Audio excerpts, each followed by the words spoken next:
As the Independent National Electoral Commission, INEC, conducted by-elections in 26 states across the Federation on Saturday, analysts have said that the exercise was nothing to write home about and was marred by violence in many parts, which eventually led to the postponement in some areas. Well, we are now joined by political analyst Dr. Victor Okhai to speak on the exercise, his observations, and what to improve upon going forward. Good afternoon. Welcome to Newsday. Thanks for joining us. Thank you for having me. So, in your opinion, what did you make of the by-elections? Ordinarily, I mean, as we know, usually, traditionally, by-elections are not the election that the electorate usually take a lot of interest in. So you would expect that it may just come and go. As a matter of fact, some people were not even aware that there were elections. But not so the politicians, because for them, there's quite a lot at stake, and if they can, they want to grab it by all means necessary. But my disappointment is with the fact that, you know, if we can conduct national elections with a whole security apparatus on ground, and we are able to, you know, sort of contain it, then I'm wondering, when you have, yes, they may be in 26 states, but there are few and scattered in between. So I would have expected that, you know, the issue of violence should not come up at all, because the security forces are not stretched, as it were, compared to the general elections. But there you go. What has happened is it's like the story hasn't changed much. It hasn't really changed, which is rather disappointing. All right, Dr. Okhai. Now, if the same issues that led to the reruns and by-elections in the first place were not addressed during the polls that we had yesterday, so how does that validate election outcomes, you think? Well, the issue of validating electoral outcomes, I can't really say, you know, that that because they repeated it does not validate, because these things they're not exactly in every polling unit and, you know, everywhere, but, you know, you have isolated cases and all that. So usually in cases like this, what people look at is percentages, and then you want to look at how the percentage, you don't expect 100% success, but at the same time, like I expressed earlier, I'm actually disappointed that the pockets of violence and some of those very things, like you rightly observed, that led to the reruns, we are seeing them happen again. But our politicians have not changed. What should really change is our institutions like the security forces and INEC, who should be ahead of them, because they have had decades of experience now, at least coming from 1999. There's over, you know, if you like, 20 years of experience, almost 20-something years of experience. So, and several election cycles. So they come with experience. And there are some people who have been there from that time up until now. And so after every election, I expect that there are postmortems, and people should know by now the character of politicians, you know. Not all the politicians who were there in 1999 are still there now, but there are many people in INEC who were there. And so those who are even coming in have the benefit of their experience. So my disappointment is with the security forces and with INEC, because they ought to know, they ought to anticipate and checkmate the shenanigans of the politicians. Because the truth is that politicians will always be politicians. If they can snatch and run away with it, fine. If they can disrupt the process because they can't snatch and run away in some cases because of beavers and the rest, if they can disrupt the process, they will do it. It is in their character. It is in their nature. But since we know that, even as non-state participants, let me put it that way, since we know that, then we expect that they should put things in place to be able to checkmate this. And, you know, we have election observers who are always coming up with reports, even from the last election, how these things happened and how it went. These reports are not for decoration, they're for a reason. This is what happened during the election. These are our recommendations. These are usually part of the reports of both local and foreign observers. Even if you discountenance what the foreign observers say, the local observers, would come up with their reports because they understand the language, they can see and they can read in between what the foreign observers may not be able to. And these reports are there. And I'm wondering, are these things for decoration? So there is no reason for any of this at all. We can't be having rerun of reruns of reruns anyway. It doesn't make sense. It's even the budget will be stretched because it's we don't expect things like this to happen. Yeah. Well, do you foresee another situation where the courts are going to be heavily summoned and overburdened as a result of what happened this weekend? I won't say overburdened because obviously the numbers are reduced now, as we know. Yeah. But that whether the courts will be involved, it's the right of the politicians, and you cannot deny them. And so if you say, if after the election, there is a usual go to court if you don't like the results. And the reason for the courts is, as you know, we have law to avoid a state of anomy, so that there can be, people will not resort to other means. So going to court is a civilized way. I don't see anything wrong with it. And so if that is the only way to avoid chaos, to avoid a breakdown of law and order, then I think it's okay. So there might be a few of them, just to answer the question straight. Yes. All right, Dr. Okhai. How about some positive outcomes? And if I may delve into specifics here, we're seeing scenarios where newer political parties like YPP are making their presence felt. Emmanuel Upong Udo was declared winner of the Ikono Eni federal constituency seat after supplementary elections yesterday. But even that, just before you came in, there were reports of some bits of controversies, and there might be some scrutiny on that later, and that's in Akwa Ibom State. But so generally, when you see scenarios like that, okay, fine, the usual parties are not, having their way this time around. And what does this say at that level of elections? Okay, so I think it's important for us to also understand how these elections are conducted, and also the behavior of the electorate. Now, I'll have to admit here, I don't know his precedents. I wish I had checked him out before coming.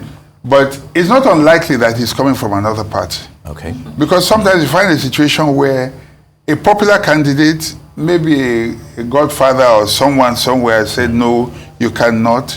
And then he goes to another party. This has been the trend. And so he may actually be the popular candidate, but maybe not with the powers that be within the party.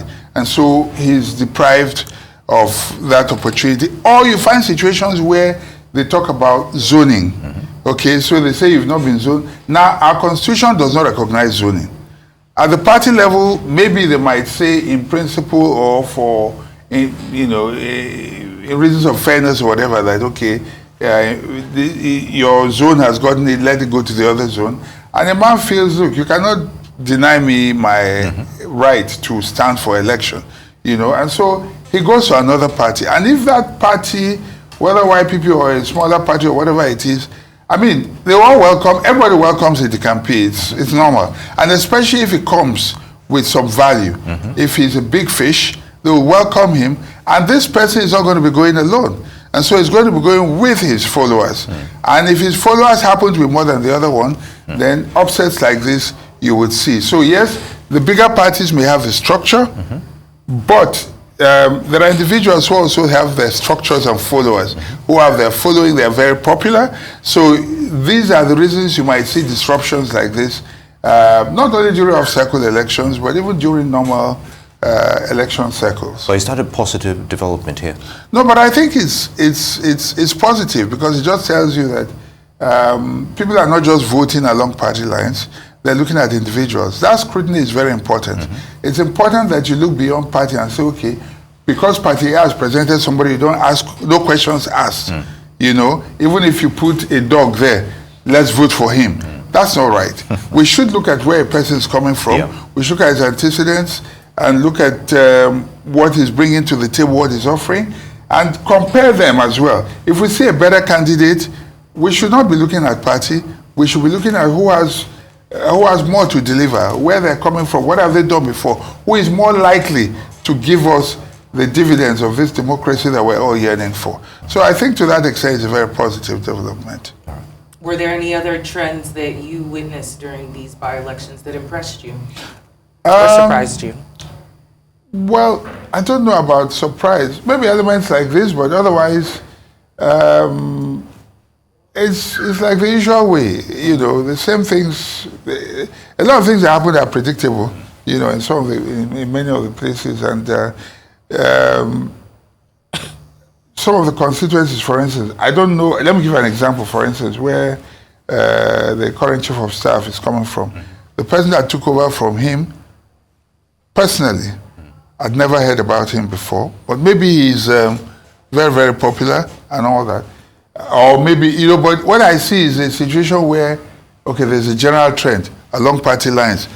Let's vote for him. If you put anybody there, you know, and they say vote, you will vote. I mean, your question is positive. I don't know whether that is positive, but just my observations, you know. But also something positive that took place in that particular constituency is the person that took place, although the gap was like day and night, you know, 11,000 something to 200 and something to PDP, and then Labour 200 and something, compared to 11,000 plus for the APC candidate. But the person that stood in for PDP, the name didn't sound like a Lagos State name. That was somebody obviously maybe from Edo or Delta or something like that.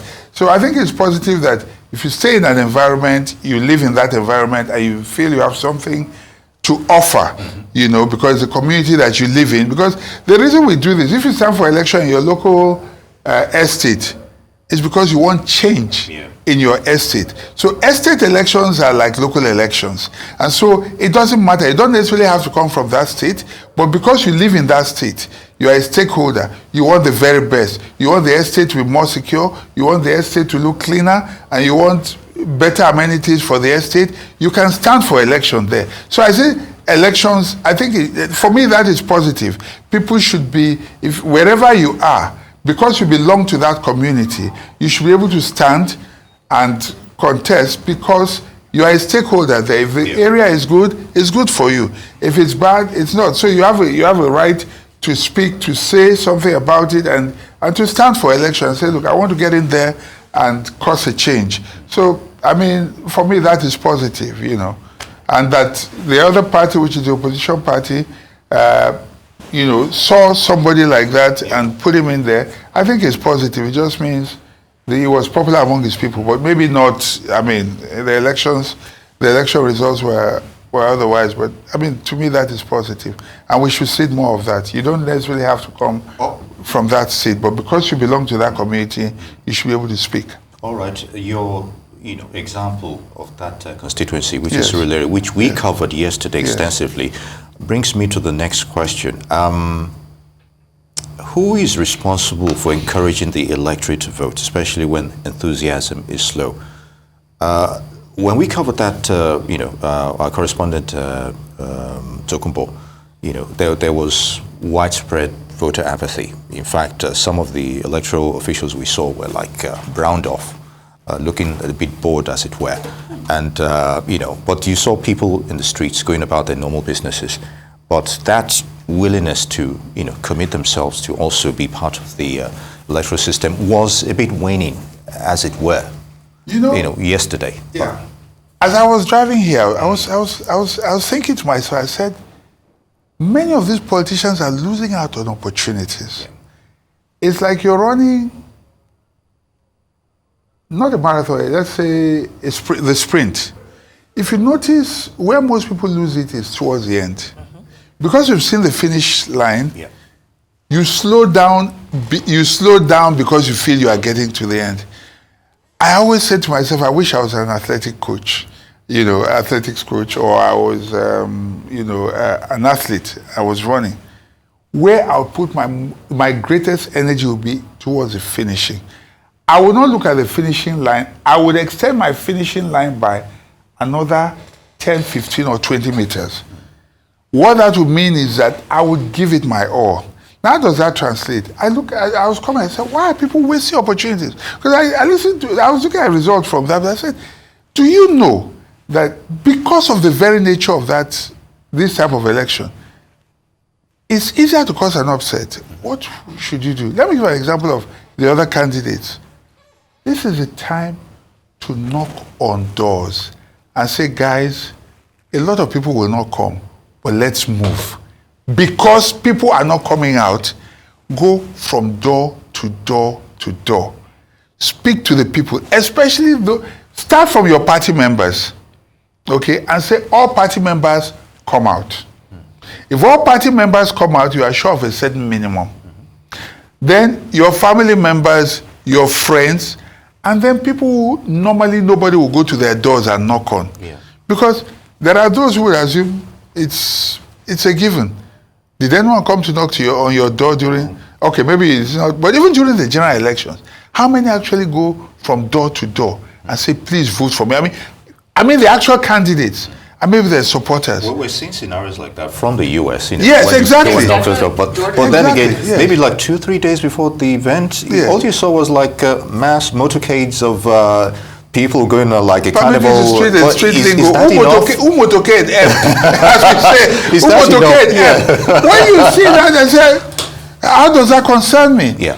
What concerns me is, do you know what an honor it is for someone to come and say, even look at ordinary elections. If you were, if like NUG or some other election, then a candidate actually calls you on the phone and says, please, vote for me. I really want blah, blah, blah. You know, if any other person calls and say, I already committed myself. Why? Because someone called you and spoke to you. The politicians in this country have little respect for voters. What they trust is their money, their rigging strategies, and the fact that perhaps they feel that they are the party in power. And so they don't do the necessary work, you know? And yet it's easy to cause upset. For a lot of the voters, even for presidency, well, you see many go about like that, but are there candidates who are building their base, especially with those who are not right, who are, if you like, apolitical right now, who are not even who don't belong to a party? Say, okay, start talking to them, start building them towards the next election. We don't do that. Only when it's time for election that we start going up and down and all that. So, but yes, you mentioned the US. They understand it better and they know how important it is. Yeah. All right. Well, Dr. Victor Okhai, always good to have you in our studio. Thank you so much for joining us. Thank you for having me. Thank you.